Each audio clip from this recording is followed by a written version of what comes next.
Thanks for having me. It's great to be here in Berlin. It's actually one of my favorite cities, so let's dive in. Decentralized autonomous agents and co-owned AI. You might basically understand none of this. You might understand some of it. I hope at the end of this talk, you'll understand both.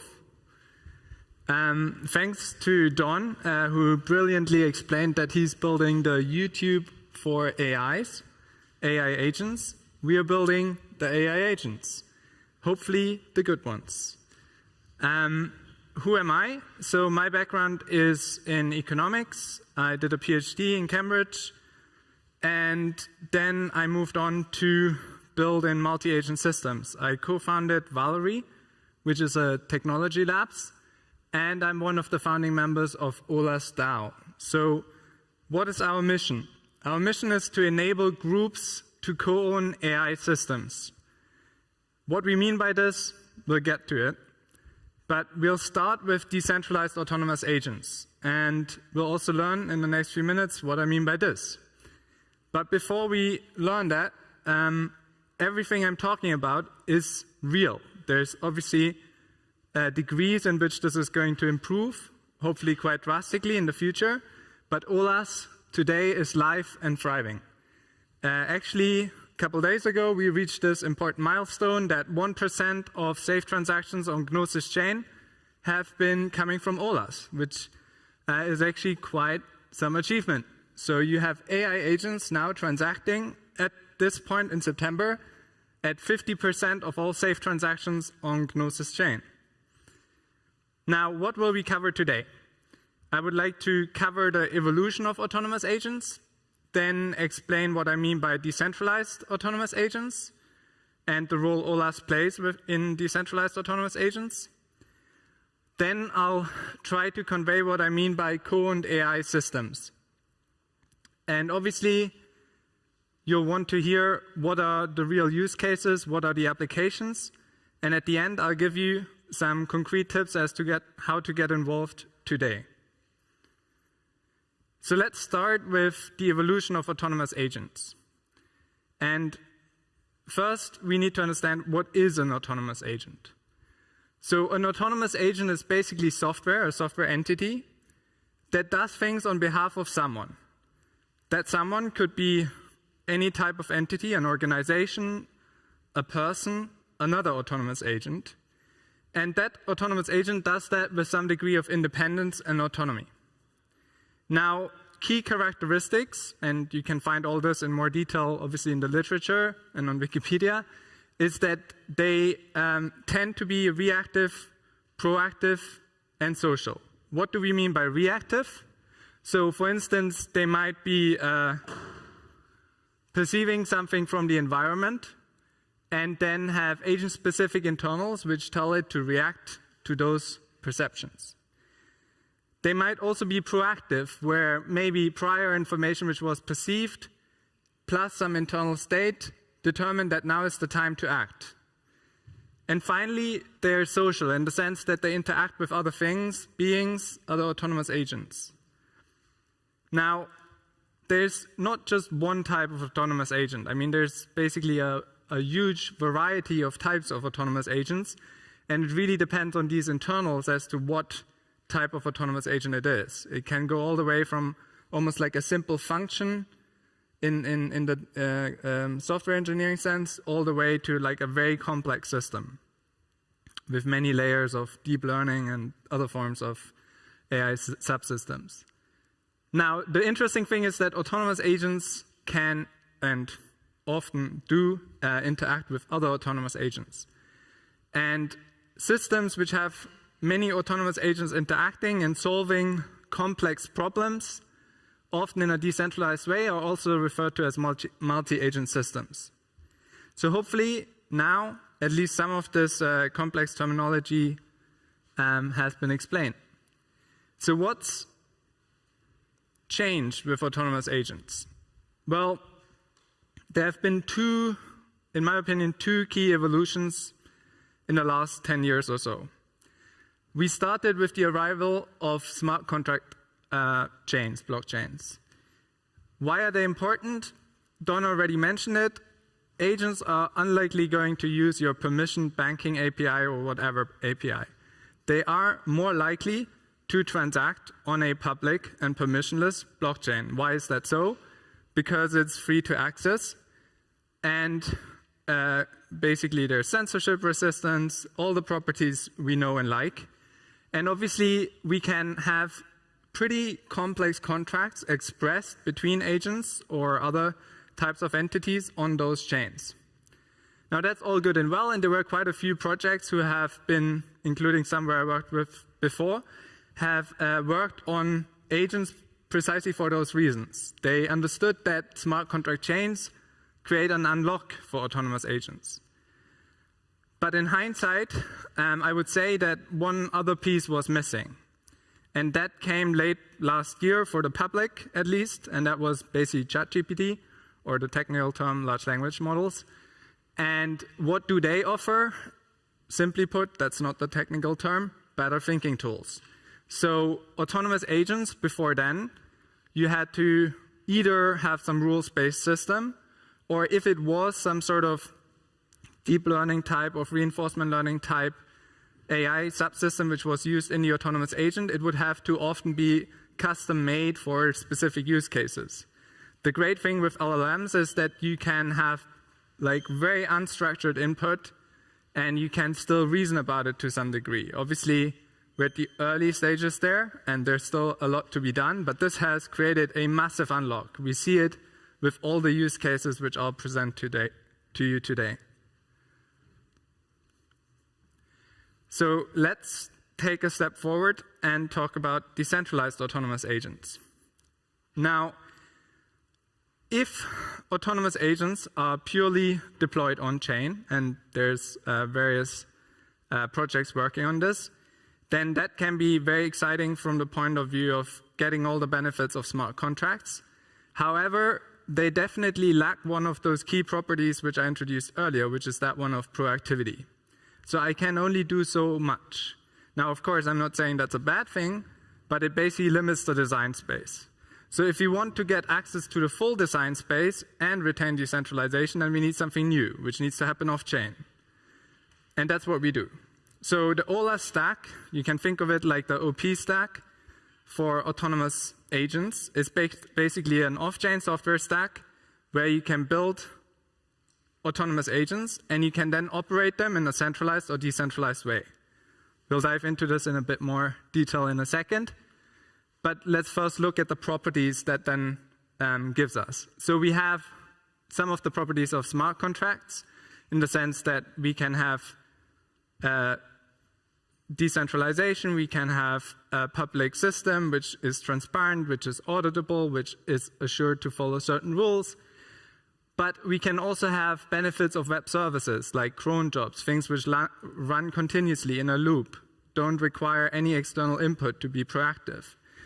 And so we basically expand the space of possible applications. No, it's not working. There we go. So let's have a deeper look. What OLAS gives you is effectively two things, a stack and a protocol. And that is then embedded in an ecosystem, the OLAS ecosystem. So the OLAS stack, as I said, is the software framework on which you can implement these autonomous agents. And then optionally, you can run them as a single agent. So this would be one of those agents. Or you can take this same code, and like you would with a blockchain, you could then run multiple nodes, or we call them agents, simultaneously as a whole, which is a service or a decentralized autonomous agent.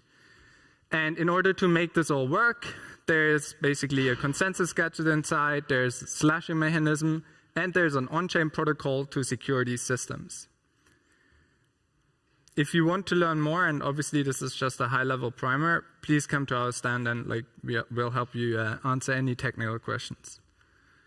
Now, how does this connect to this idea of co-owned AI? Well, co-owned AI, as we define it, is basically an AI system that we jointly own and operate and control. So we here could be a group of friends, could be a DAO, which already has an on-chain contract and wants to run some off-chain systems. Maybe one day it can be all the way up to a government. I mean, that would be fantastic. You could deliver public services this way. We'll look into this in a moment. Now, let's look at how I'm thinking about these concepts and in their relationship. So we've got AI tools. The way I'm thinking about them at the moment is that they, in and of themselves, are not agentic. So if I have even the most powerful LLM, as far as we know, this is not currently agentic and sort of taking action proactively. However, you can obviously request, like you can prompt it and you can get very useful output back. And then if you put it in a loop, it might become agentic.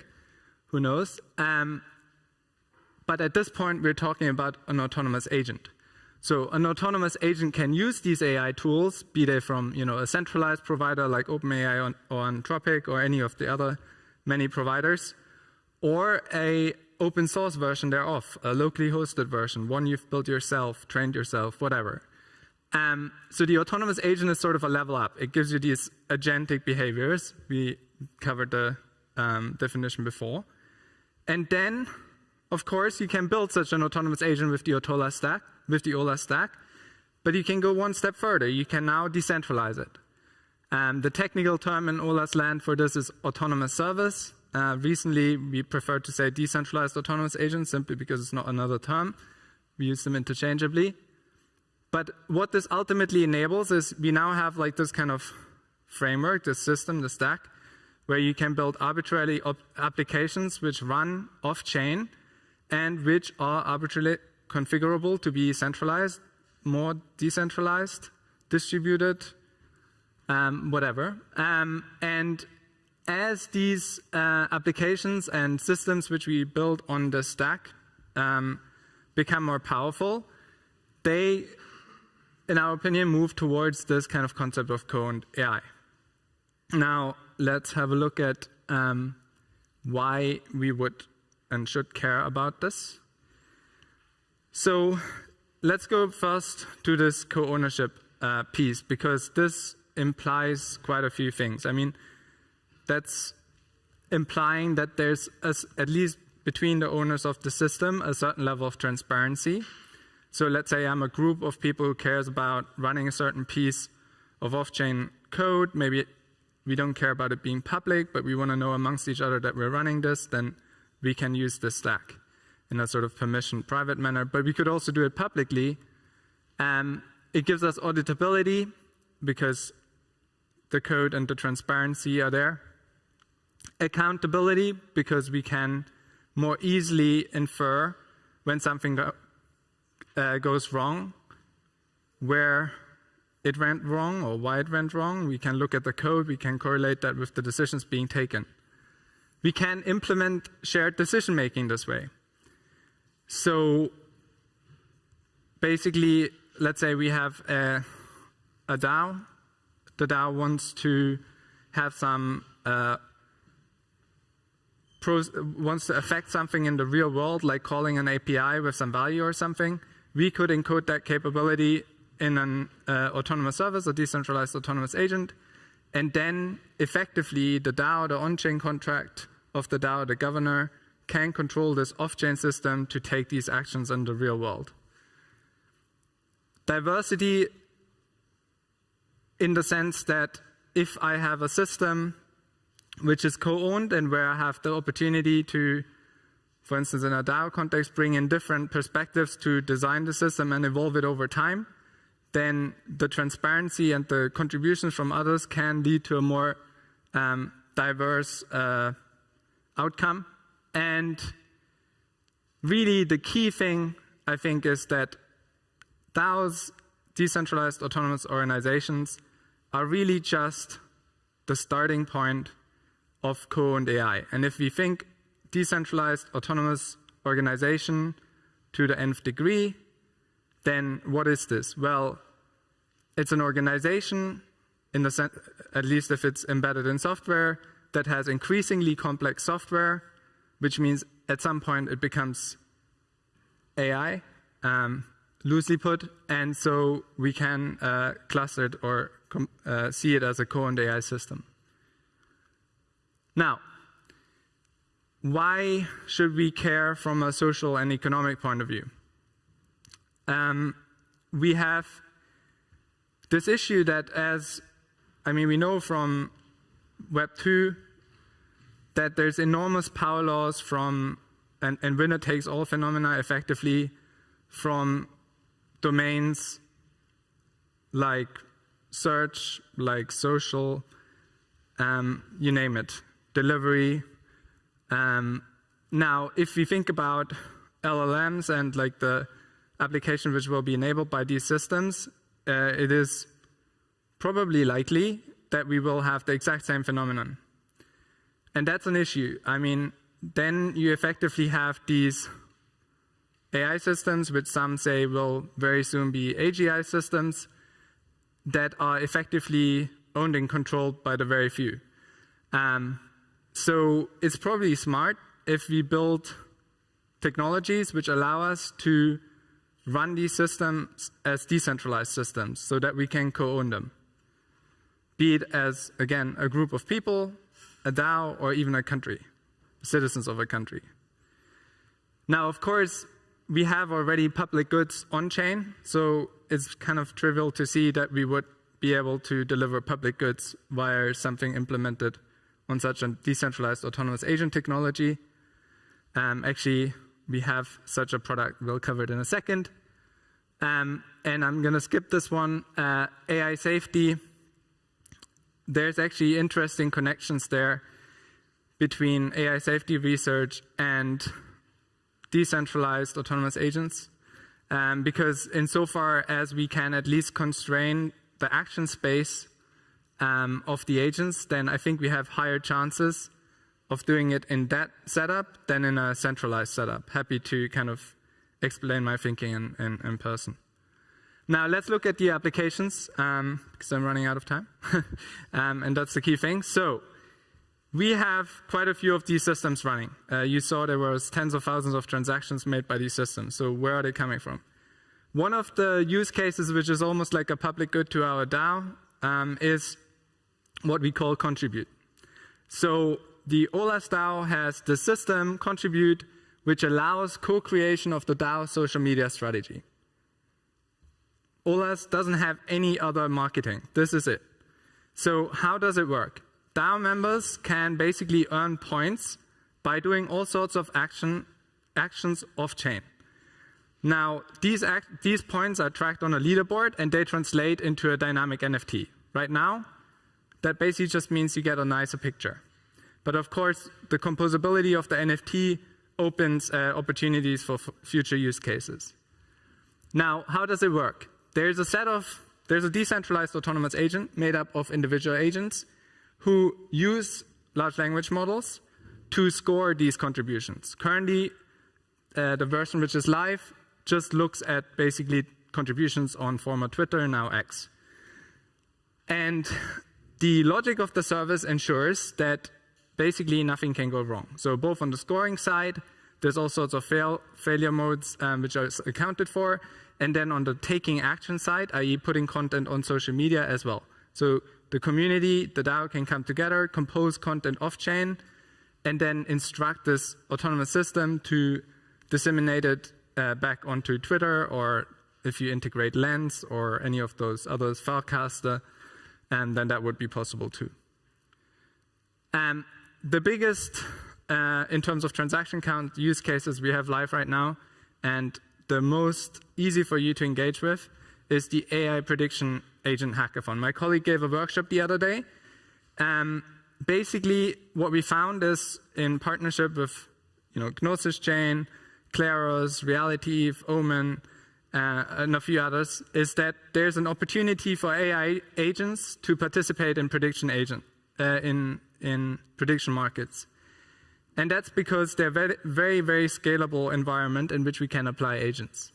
So today we have the setup live, and the great thing is you can do this very quickly. So here's Martin saying he's done it in like a couple of minutes from downloading the repo to having his agent participate in the prediction markets.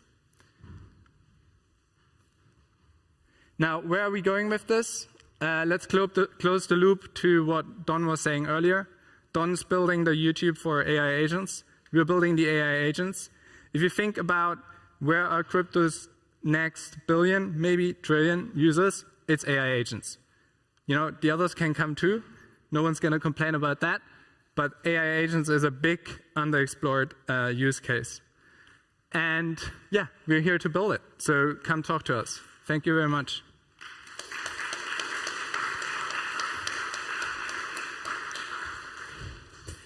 David, thank you very much. Super interesting. Are there any questions?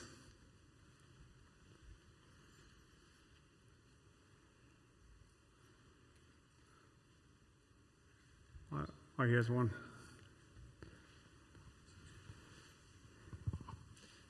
Could you expand a bit on more use case? And in this case, the both that you mentioned is one for the scoring of the publication and later for the prediction markets.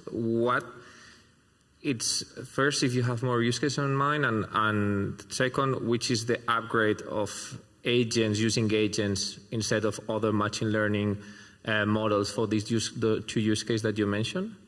Yeah, great question. I prefer to just stick with one of them, and then we can take the other one offline. I'll go to the prediction agent slide just for a moment. So what is the upgrade? Let's start there. So the issue is there's a lot of challenges and opportunities with prediction markets, but one is there's probably very few markets that humans care about interacting with, you know, taking aside all sorts of other issues with prediction markets. It's just often not worth it. So if there's like a market on some niche question, well, is any human going to bother with their time? Let alone resources, right? Basically buying one of those tokens in those markets to move the market. Now, the thing is with software, obviously, it scales much better. So if you have an environment which is a pure software environment for creating these predictions, then you can access sort of events which you would never be able to do with humans participating. And where does the demand for this come from? Well, partially, like in the current hackathon, it's very sort of synthetic in the sense that there's a certain incentive for the agents to participate, and that's primarily because it's a bootstrapping problem. So we need to obviously improve the software. But we believe that there's a big opportunity for agents, like AI agents, to create demand for these prediction markets. And the reason is that, let's go to the implementation, your second part of the question. At the end of the day, as an agent, I need to continuously evaluate, like basically come up with probabilities around certain events upon which I'm acting, right? So I need to know the likelihood that maybe something is happening or not, which I'm about to take action in. Now, if I take my limited set of information to which I have access to, then that is probably fine in some cases, but the higher stakes the problem becomes, the bigger that is a problem. So actually turning such a question into a prediction market and then having a lot of decentralized entities coming together and participating in this market improves the likelihood that I will basically make the right choice. And so this is what we're doing here. Now, last part of your question was like around models, and you know, there's obviously a ton of models out there. So what we are basically creating here isn't so much the models as the whole. Like we're creating all participants that such a market can even exist. And if you participate in a hackathon, you'll see that you can actually extend each dimension of this hackathon. So be it the agents which come up with likelihoods for events, be it the trading agent implementation and its strategy, or be it even the agent which creates markets. I hope that answers all three parts of your question. If there would be any other questions for the speaker, I'm pretty sure you find him around.